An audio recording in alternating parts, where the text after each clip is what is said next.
اور بابا اللہ تعالی ہمیں دیں گے، لیکن سراسر غلط ہے۔ یہاں نبی دعا کر رہے اللہ سے، اے اللہ مجھے بیٹا دیجئے، بیچ میں کوئی وسیلہ نہیں، بیچ میں کوئی بابا نہیں، بیچ میں کوئی حکیم نہیں، اور یہ کیا کرے؟ بابا ہماری شفاعت کریں گے۔ اے لوگوں یاد رکھو، جب یہ دنیا دنیا ختم ہو جائیں گے، جب یہ دنیا درہم برہم ہو جائیں گے، یہ دنیا ختم ہو جائیں گے، اسرافیل سور پھونکیں گے، اور جیسے سور پھونکیں گے یوم یخرجون من الاجداث سراعا کانہم الی نصب یوفضون، لوگ قبروں سے نکال پڑیں گے اور میدان کی طرف چلیں گے۔ ہاں سنو، یوم یفر المرء من اخیہ، باپ اپنے بیٹے سے بھاگے گا، بھائی اپنے بھائی سے بھاگے گا، ماں اپنے بیٹی سے بھاگیں گے، اور ہاں جاتے جاتے لوگ نفسی نفسی کے عالم میں ہوں گے، پسینہ سے شرابور ہو جائیں گے۔ اگر آپ نے زندگی میں تھوڑا گناہ کیا ہے تو آپ کا پسینہ بالکل گھٹنے کے برابر ہوں گے، بہت زیادہ گناہ کیا ہے، اس سے زیادہ گناہ کیا ہے، آپ پسینہ میں بالکل گھٹنوں کے برابر اور آپ بالکل کمر کے برابر ڈوب جائیں گے۔ بہت زیادہ اور گناہ کیے ہیں آپ کمر کے بل، اور بہت زیادہ گناہ کیے ہیں آپ بالکل کاندھے کے برابر پسینے میں ڈوب جائیں گے۔ حد سے زیادہ گناہ کیے ہیں آپ تھوڑی کے برابر، لگام کے برابر پسینے میں ڈوب جائیں گے۔ نفسی نفسی کا عالم ہوگا، لوگ آدم کے پاس جائیں گے اور آدم سے کہیں گے یا آدم جاؤ اللہ سے سفارش کرو۔ آدم کہیں گے میں نے یہ کہ خطا کر لیا ہے، میں نے یہ کہ گناہ کر لیا ہے، میں اللہ کے سامنے کیسے جاؤں؟ میں جا نہیں سکتا ہوں، میں تو ایک نردوش، میں تو ایک دوشی ہوں، میں تو نردوش نہیں ہوں، میں دوشی ہوں، میں نے ایک خطا کیا ہے، میں نے ایک گناہ کیا ہے، میں اللہ کے سامنے نہیں جا سکتا۔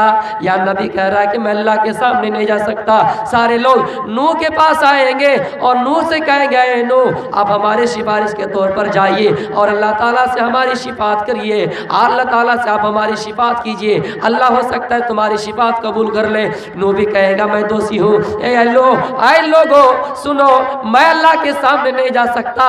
اسی طرح کرتے کرتے سارے انبیاء تک جائیں گے، سارے انبیاء کا جواب یہی آئے گا، سارے انبیاء کہیں گے ہم سے خطا ہوا ہے، ہم سے گناہ ہوا ہے، ہم سے بھول ہوا ہے، ہم سے چوک ہوئے ہیں، ہم سے غلطی ہوئی ہے، ہم اللہ کے سامنے نہیں جا سکتے ہیں۔ آخر میں اللہ کے نبی محمد رسول اللہ کی باری آئیں گے، اور آپ کو جب لوگ کہیں گے اے اللہ کے نبی آپ آخری نبی ہے، آپ اللہ کے آخری رسول ہیں، آپ جائیے سفارش کے طور پر اور اللہ تعالیٰ سے شفاعت کیجئے، ہو سکتا ہے اللہ تعالیٰ آپ کی شفاعت کو قبول کر لے اور آپ کی بات سن کر ہمیں بخش دے۔ میرے پیارے ساتھیوں، اللہ کے نبی سجدے میں سر رکھ دیں گے اور اللہ تعالیٰ دیکھے گا کہ میرے حبیب زمین کے اوپر میرے حبیب سر رکھے ہوئے، سجدے میں سر رکھے ہوئے، یہ آواز آئے گی ارفع راسک، اے نبی سر اٹھائیے اور مانگیے کیا مانگنا ہے تو آپ کو دیا جائے گا، آپ مانگیے کیا مانگنا ہے، آپ شفاعت کیجیے، آپ کی سفارش قبول کی جائیں گے۔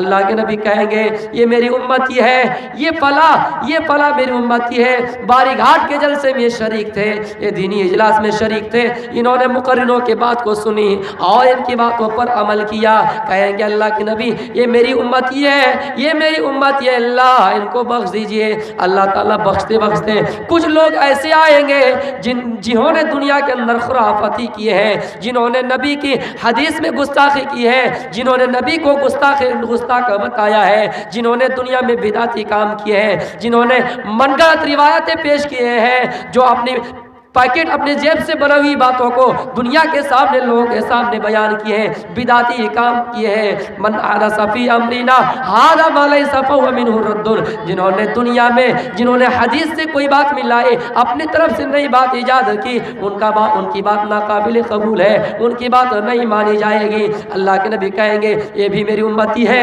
اللہ تعالیٰ جواب دے گا اے میرے نبی آپ ان امتیوں کے لیے سفارش نہیں کر سکتے ہیں، آپ ان امتیوں کے لیے شفاعت نہیں کر سکتے۔ کیوں؟ اللہ کے نبی کہیں گے اے اللہ تعالیٰ یہ بھی میری امتی ہے، لیکن اللہ تعالیٰ کی طرف سے جواب آئے گا یہ آپ کی امتی ہے ٹھیک ہے، لیکن انہوں نے دین کے اندر نئی بات ایجاد کیا تھا، دین کے اندر خرافاتی کیے تھے، دین کے اندر اپنے گھر سے اپنے موضوع روایت منمنی بات اور جیب سے بنائی ہوئی بات کو لوگوں کے سامنے پیش کیا تھا۔ جس طرح ہماری ماں بہنوں کے اندر بہت سی غلط عقیدے ہیں۔ میرے پیارے ساتھیوں کیا غلط عقیدے ہیں؟ وہ لوگ کہتے ہیں اگر ہاتھ سے گلاس اگر ٹوٹ جائے گر جائے، وہ کہتے ہیں آج کچھ حادثہ ہونے والا ہے، ہمارے نوجوانوں کا حال ہے، راستے میں سفر کر رہے ہیں، بلی نے راستہ کاٹا تو سوچتا حادثہ ہونے والا ہے۔ یہ من گھڑت روایت ہے، موضوع روایت ہے، اپنے جیب سے بنی ہوئی بات ہے۔ ایسے لوگوں کے بارے میں اللہ تعالیٰ کہے گا، اللہ کے نبی کہے گا، اللہ کے نبی سے کہا جائے گا، اللہ کہے گا اے نبی، اے حبیب، اے نبی، یہ آپ کی امت یہ ٹھیک ہے، لیکن انہوں نے دین کے اندر نئی باتیں ایجاد کیے تھے، ان کو معاف نہیں کیا جائے گا، ان کی جنت کے اندر انٹری نہیں کرائے جائیں گے۔ میرے پیارے ساتھیوں، نبی کو یہ مقام نہیں کہ آپ جس کے لیے چاہے سفارش کر سکے، آپ جس کو چاہے معاف کرا دے، جس کو چاہے جنت کے اندر داخل کر دے، لیکن یہاں باباؤں کے پاس جاتے ہیں کیا مانگنے کے لیے؟ بیٹا بیٹی مانگنے کے لیے، بابا سفارش کے لیے اللہ کے پاس جائے گا اور اللہ تعالیٰ ان کی دعا قبول کر لے گا۔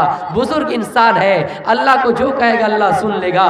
میرے بھائیوں، ایسا ہی ہوا تھا، ایک بابا تھا جن کے پاس بہت لوگ جاتے تھے اور ان کا دھندا تھا، دن میں 5,000 10,000 روپیہ ایسے ہی کما لیتے تھے۔ جو بیچارہ مزدور کسان جنگل میں لکڑیاں کاٹ کاٹ کر 1,000 روپے دن نہیں کما پا رہے، لیکن وہ بابا ایسے ہی بیٹھ کر اپنی من گھڑت باتیں پیش کر کے 10,000 5,000 دن میں کما لیتے تھے۔ کیسے کماتے تھے سنیے، کیسے کماتے تھے وہ بابا؟ ان کے دربار میں لوگ آتے تھے، کوئی آ گیا کہ ہاں اپنے بہو کو لے کر آیا، اپنی بیٹی کو لے کر آیا کہ دیکھو پیٹ میں بچہ ہے یا بچی، پتہ کرنے کے لیے بابا نے ہاتھ پکڑا اور بتا دیا ہاں بچہ ہے یا بچی۔ کسی کا بچہ بتائے، کسی کی بچی بتائے، اب وہ ہوئے یا نہیں اللہ جانے۔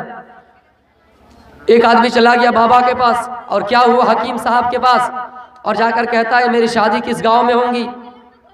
اس نے کہا کہ باری گھاٹ میں ہوں گی۔ یار باری گھاٹ والے تو برے ہیں، ایک کام کیجئے کوئی منتر انتر پڑھیے، آپ تھوڑا ٹرائی کیجئے، ہو سکتا ہے باری گھاٹ میں میری شادی نہ ہو، دوسرے علاقے میں شادی ہو، وہاں کے لوگ پیکو ٹولہ والے بہت اچھے ہیں، وہاں پر اگر میری شادی ہو تو وہاں میری دلہن بھی اچھی مل جائے گی، گاؤں والے بھی اچھے ہیں۔ اچھا ایک کام کرو، یہ بٹا جو لگا ہوا 500 روپے کا 100 روپے کا کچھ لگاؤ۔ انہوں نے پہلے کیا لگایا 50 روپے 51 روپے۔ اچھا بابا نے کیا کیا، ایک پتھر لیا، اس کو پتھر کو کیا کیا پیراسوٹ سے باندھ کر، پلاسٹک وغیرہ سے مضبوط سے باندھ کر ایسے ایسے گھما رہا، اور گھمانے کے بعد گھماتے گھماتے کس کی طرف بھیجا؟ باری گھاٹ کی طرف بھیج دیا۔ یار میں تو سوچا تھا باری گھاٹ میں میری شادی نہ ہو، کیا کر دیا بابا صاحب، راستہ بھی کھلا ہے، بابا ہے بہت تو راستہ کھلا ہے، ایک کام کرو اور دیکھو کوئی راستہ ہے؟ کہاں ایک اور راستہ ہے۔ کیا راستہ ہے؟ بولا 101 روپے والا بٹا بھی باقی ہے، چلو 101 روپے ڈال کر دیکھتا ہوں۔ پھر 101 روپے جیسے ڈالا، پھر لیا پتھر کو باندھا پلاسٹک سے پیراسوٹ سے، اور پھر گھما رہا، گھماتے گھماتے پھر کہا گیا باری گھاٹ کی طرف ہی چلا گیا۔ یار 100 روپیہ بھی چلا گیا باہر میں، اب کیا کیا جائے؟ دیکھو اور راستہ کھلے ہیں، یہاں تو ہر طرح کے راستہ ہے، تم شادی کرو گے اچھی لڑکی سے، اچھی دلہن کھوج رہے ہو، اچھے گاؤں کھوج رہے ہو، 500 روپے میں کیا جائے گا؟ دیکھو اور کوئی راستہ ہے، ایک اور راستہ، آخری راستہ ہے 501 روپیہ والا، چلو اس کو ڈال کر آزماتے ہیں۔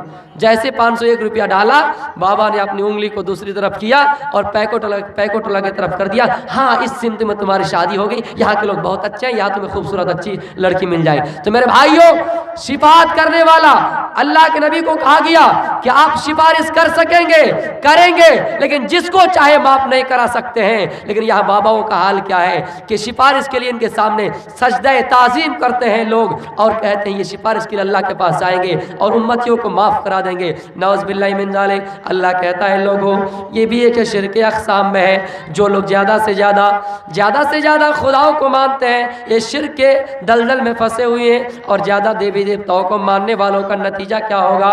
سنیے، زیادہ دیوی دیوتاؤں کو ماننے کا نتیجہ کیا ہوگا؟ منوسمرتی کے اندر ایک دلچسپ واقعہ لکھا ہوا، ایک دو واقعہ بتاؤں گا انشاءاللہ ختم کروں گا۔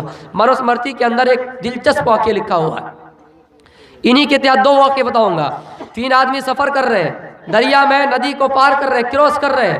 یہ واقعہ آپ نے باقاعدہ بارہا سنا ہوگا، میں بھی بتا رہا ہوں۔ 3 آدمی سفر کر رہے ہیں دریا کا، سمندر کا، اور جیسے ہی سفر کیا کشتی میں بیٹھے اور کشتی بیچ راستے میں ہل ڈل کرنے لگی۔ اب 3 آدمی تھا، ایک مسلمان تھا، ایک عیسائی تھا، اور ایک سناتن دھرمی بھائی تھے، ہندو بھائی تھے۔ 3 آدمی اس کے اندر بیٹھے تھے، 3 الگ الگ مذہب کے تھے۔ اب ظاہر سی بات ہے، مسلمان اگر مصیبت میں پھنس جائے، سنکٹ میں پھنس جائے، تو کیا کہیں گے؟ اللہ کو پکاریں گے، اے اسم اللہ سنکٹ موچن، اے ایشور، ہے اللہ تو مجھے بچا لے، مصیبت سے بچا لے۔ اللہ نے اس مسلمان کو بچا لیا۔ پھر عیسائی کہتا ہے اللہ اے ایشور تو مجھے بھی بچا لے، او مائی گاڈ پلیز ہیلپ می، وہ لوگ لکھتے ہیں منوسمرتی میں کہ عیسائی کو بھی عیسائی کے رب نے بچا لیا. آخر میں کون بچ گیا؟ کون بچ گیا؟ ہندو بھائی. ہندو بھائی بچ گئے. ہندو بھائی بچ گئے. ہندو نے کیا کہا؟ ہے رام مجھے بچا لے. ہے کرشنا مجھے بچا لے. ہے گنیش مجھے بچا لے. اس طرح کرتے کرتے ہے سیتا مجھے بچا لے. کتنے معبود کا نام لیے؟ لگ بھگ 5 کا نام لیے. اب کیا ہوا؟ آخر کر وہ ڈوب کر مر گئے. تو ان لوگوں کی کتاب میں ایک بات لکھی ہوئی ہے پنرجنم. ہم لوگ کی کتاب میں بھی والبعث بعد الموت، انسان کو دوبارہ زندہ ہونا ہے. لیکن ہم لوگ کی کتاب میں یہ ہے انسان جب دوبارہ جنم لے گا، انسان کو دوبارہ زندہ کرے گا. روح تو پہلی بات روح مرتی نہیں ہے. انسان کے باڈی سے وہ پرواز کر جاتی ہے، نکل جاتی ہے، لیکن روح کبھی مرتی نہیں ہے. یہ جسم ہمارے اللہ تعالیٰ 2 طرح کے کیے ہیں. تو میرے بھائیو ہماری کتاب میں بھی ہے دوبارہ جنم، لیکن ان کی کتاب میں پنرجنم کیسے ہے؟ جو جیسا عمل کرے گا. کسی نے چوری کی تو بلی کا جنم ہوگا، بلی کا جنم. کوئی اگر رشوت کھاتا ہے کتے کا جنم ہوگا. اس طرح لکھی ہوئی ہے. اور جو اچھا عمل کر کے جائے گا، بہت نیک کام کر کے جائے گا، اس کو کیا جنم ملے گا؟ انسان کا جنم ملے گا. وہ آدمی جو ڈوب کر مرا پرانے زمانے میں، اس کو کیا کر دیا گیا؟ انسان کا جنم دے دیا گیا. جب وہ انسان بن گئے، سارے دیوی دیوتا ان کے سامنے آ گئے، سارے معبود ان کے سامنے آ گئے، اور ان سے کہنے لگا دنیا کے اندر کون سا ایسا اچھا عمل کیا تھا